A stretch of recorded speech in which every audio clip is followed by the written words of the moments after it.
Hello po, kamusta po kayo mga kababayan? Sana po nasa maayos po kayong kalagayan.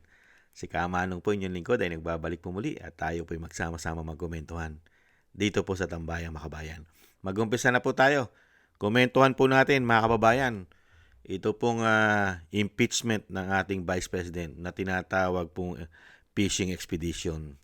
At napakarami na pong beses at talagang si Colonel Lechica po ang itinuturo lalong-lalo po sa paggamit at dun sa paggastos ng confidential fund dahil siya po ang may kinalaman at may alam sa intelligence at surveillance, si Colonel Lechica. Bakit kaya hindi nila pinatatawag?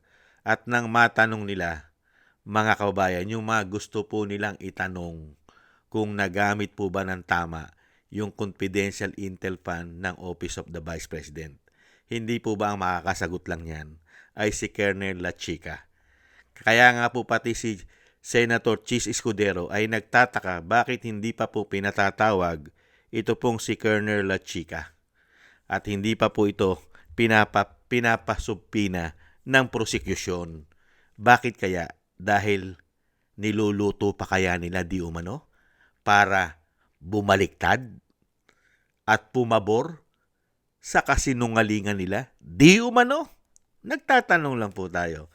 Ito po mga kababayan, pakinggan po natin at panoorin si Senator Chis Escudero na siya po'y nagtataka. At ganun din po ang kasagutan ni Luistro. May sagot naman po si Luistro.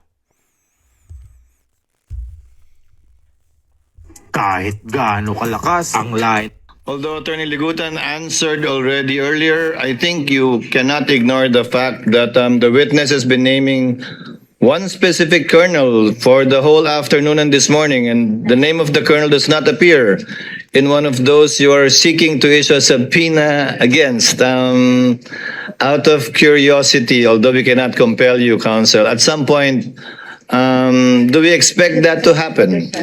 We confirm, Your Honor, that that is part of the prosecution's witnesses, but as a matter of practice of the prosecution, we will have to revisit the list to come up with our final decision as to who will be presented before this impeachment court, Your Honor. But again, you cannot deny the fact that Colonel Lachiga was starring in the testimony of We confirm that, Your Honor. Gina Acosta. Although Attorney Ligutan answered already earlier, I think you cannot ignore the fact that the witness has been naming one specific colonel. Tama po. Tama po. Siya lang po ang itinuturo eh. Kaya nga po paulit-ulit po ang ginagawa po nila dyan sa confidential fund na 125 million.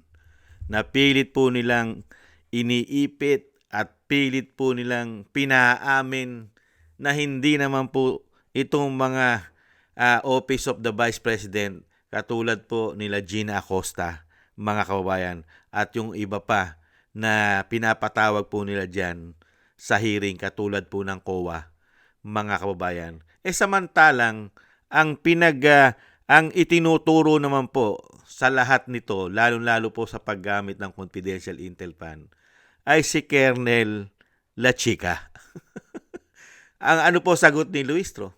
Mga kababayan, depende pa, pag-uusapan pa ng prosecution panel ang desisyon.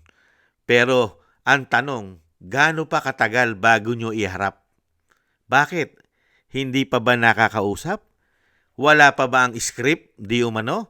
O hindi nyo pa napapapayag na bumaliktad at pumabor diyan sa mga tinatawag na crocodile farm, di umano? Nagtatanong lang po tayo. Kasi siya na po eh. Lahat po ng hearing, mga kababayan, ilan na po yung hearing na yan? Isang damukal na pera na po ng taong bayan ang inuubos dyan. 25 million ang sinasabi daw pong gastos dyan. Gada hearing na impeachment. Ilang 25 million na po yan? Nasa 400 million plus na po yata nagagastos dyan. Hindi po ba? Samantalang kung talagang meron anomalya sa confidential fund, mga kababayan, di po ba dapat pabilisin? Bakit kailangan patagalin? May tinuturo na nga tinuturo na nga yung mas higit may alam dito sa confidential intel fund na hiningi ng Vice President. Hindi po ba yung sinasabi nilang may anomalya na 125 million na ginastos lang sa 11 days? Bakit hino-hold nila si Lechica, si Colonel Lechica? Nakapagtataka. Hindi po ba? Napapunta na po nila dyan yung NBI Director. mabilis na nagpunta ang NBI Director. Pero pagdating kay Colonel Lechica, mga kababayan, hino-hold pa nila. Kaya makapag-iisip ang taong bayan eh. Mga kababayan, makapag-iisip tayo. Bakit kaya nila hino-hold? Ano kaya ang gagawin dito? Para din kaya si Gutesa? At para din kaya yung mga 4 na ex-soldiers, ex-marine? Mga kababayan, yan lang naman ang maisip mo dyan eh. Bakit nila pinatatagal? Dahil hindi pa tapos ang script? Hindi pa pumapabor sa kanilang script? Di umano? Hindi po ba? At hindi pa bumabaliktad, mga kababayan, para sa tama, nananatili pa para sa tama si Colonel Lechica at hindi pa siya pumapabor doon sa mga ulupong, sa mga lupin? O kaya, mga kababayan, marami pong logic dyan eh. Hindi naman kaya. Kaya po, hirap na hirap sila. Dahil pati po si Senator Chis Escudero ay naiinip na dito po sa tinuturo ng mga witness na si Colonel Lechica ang nakakalam ng intelligent surveillance ng confidential fund. Siya ang may kakilala sa lahat ng sinasabi nilang mga alias. Si Colonel Lechica lang ang nakakaalam ng kanyang mga intelligence, ang kanyang mga asset na ginagamit niya sa surveillance. Hindi po ba? Siya ang may alam, siya ang may kakilala dito sa walang kamatayan na mga piatos, may lapid pa, may hontiveros pa. Hindi po ba? May dilima pa yata. Hindi po ba? Yung mga alias. Bakit kaya? Dahil pagka pinabuksan nila kay Colonel Lechica, ito pong napakadelikado na confidential, ay tatamaan po lahat ang may confidential? Nagtatanong lang po tayo. Kasi pag pinabuksan po nila at pinilit nila, pinuwersa nila na buksan ang confidential na mga intelligence, surveillance na ginagamit ni Lechica, baka po kasi magkaproblema. Pati po ang lahat ng may hawak ng intelligence and confidential fund. Hindi po ba magkakaproblema?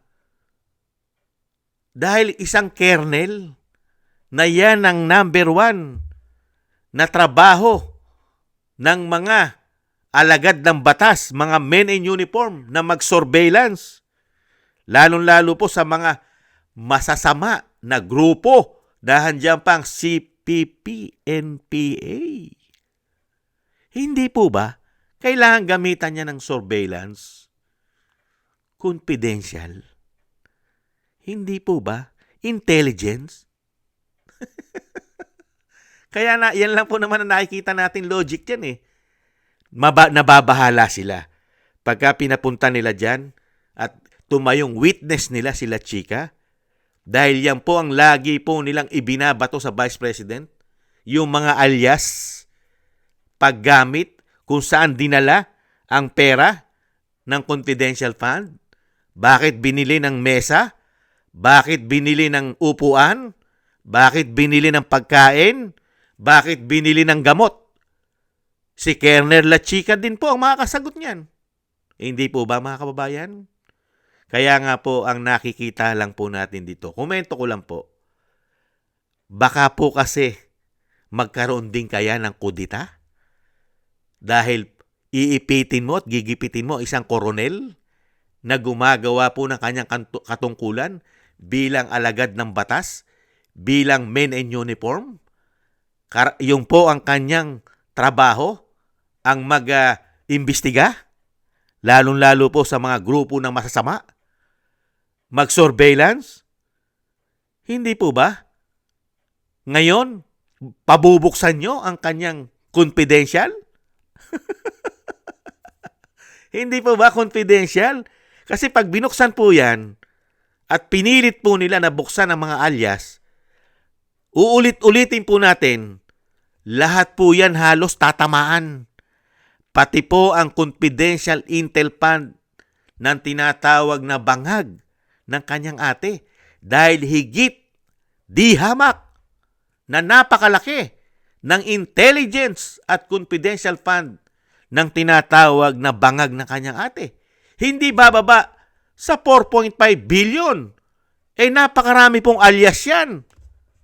Baka manganib pagka pinilit po nila na paaminin si Colonel La Chica na buksan at pangalanan kung sino ang mga binabayaran niya na mga surveillance, intelligence, mga asset niya, pangalanan niya kung totoong tao ito at hindi alias.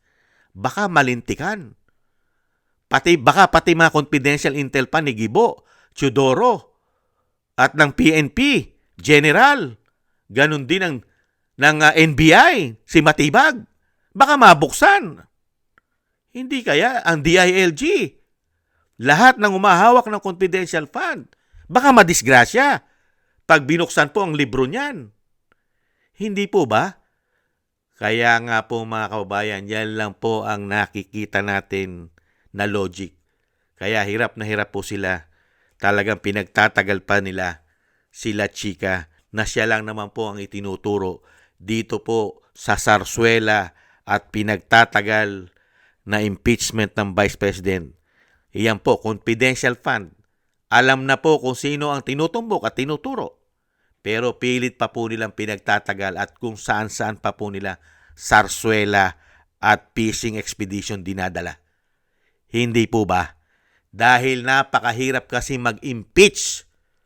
Lalong-lalo po kung ang i-impeach mo ay confidential. Napakahirap mag-impeach ng isang katulad na isang vice president nang iyong layunin na i-impeach dahil sa confidential fund. Pangalan pa lang, confidential na. Kaya nga po nakakagulat nakakabobo. Kahit naman po, grade 1, nakakaintindi na ng confidential. Bakit itong mga politiko na ito hindi nakakaintindi ng confidential?